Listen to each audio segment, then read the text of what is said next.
बनावट नोटा विक्री करणारी टोळी जेरबंद, स्थानिक गुन्हा शाखेची धडाकेबाज कारवाई। अहिल्यानगर बनावट नोटा विक्री करून खऱ्या नोटांच्या व्यवहाराद्वारे फसवणूक करणाऱ्या टोळीवर स्थानिक गुन्हा शाखेने मोठी कारवाई करत तब्बल 1 कोटी रुपयांच्या बनावट नोटा, इर्टिका गाडी, मोटरसायकल व मोबाईल फोन जप्त केले आहेत। नगर दौंड रोडवरील सापळ्यातून इंद्रजित पवार, दीपक भांडारकर व शरद शिंदे या तिघांना अटक करण्यात आली असून 5 साथीदार फरार झाले आहेत।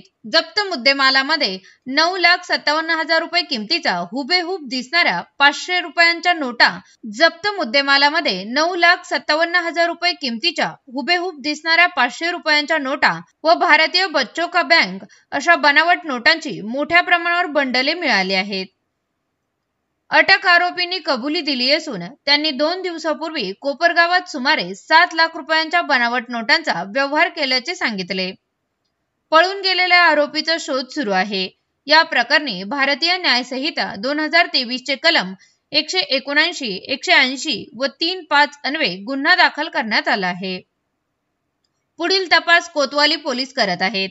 ही कारवाई पोलीस अधीक्षक माननीय श्री सोमनाथ घारगे यांच्या मार्गदर्शनाखाली सपोनी हरीश भोये व स्थानिक गुन्हा शाखेच्या पथकाने केली आहे। पोलिसांचे आवाहन, जर कुणाची अशा प्रकारे फसवणूक झाली असेल तर त्यांना तातडीने संबंधित पोलीस ठाण्यात तक्रार करावी। काल आम्हाला इन्फॉर्मेशन मिळाली की एक बनावट नोटा खऱ्या असल्याचे भासून किंवा बनावट नोटा देऊन त्या बदल्यात खऱ्या नोटा स्वीकारायच्या आणि त्याच वेळेला तिथं पोलिसांची धाड टाकली असं तर करून दुसरी टीम येऊन त्या लोकांना घेऊन जाणार, अशा पद्धतीने फसवणूक करणाऱ्या टोळीबद्दल इन्फॉर्मेशन मिळाली। त्याप्रमाणे आम्ही कायनेटिक चौकाच्या ठिकाणी सापळा लावला असता आम्हाला एक आर्टिका गाडी आणि एक मोटरसायकल आणि त्याच्यावरील 3 लोक आम्हाला मिळून आलेले आहेत। त्यांना आम्ही ताब्यात घेतलेले। त्यांच्यासोबत इर्टिका गाडीमध्ये बनावट नोटांचे बंडल्स मिळाले। ते बनावट नोटा म्हणजे ज्या चिल्ड्रन बँकेच्या नोटाचं बंडल ठेवून त्याच्यावर 500 रुपयाची बनावट नोट लावली जाते आणि त्या नोटा समोरच्याला 1 लाखाला 10 लाख अशा पद्धतीने त्या दिल्या जातात आणि त्याप्रमाणे त्या नोटा आणि त्या लोकांना जप्त केलं। त्याच वेळेला त्या अंधाराचा फायदा घेऊन त्यांच्या सोबत असलेली स्विफ्ट गाडी आणि त्यातील इतर 3 आरोपी ते पळून गेलेले आहेत। ह्या 3 लोकांना आम्ही ताब्यात घेऊन त्यांच्याविरुद्ध तोफखाना पोलीस स्टेशनला गुन्हा दाखल केलेला आहे।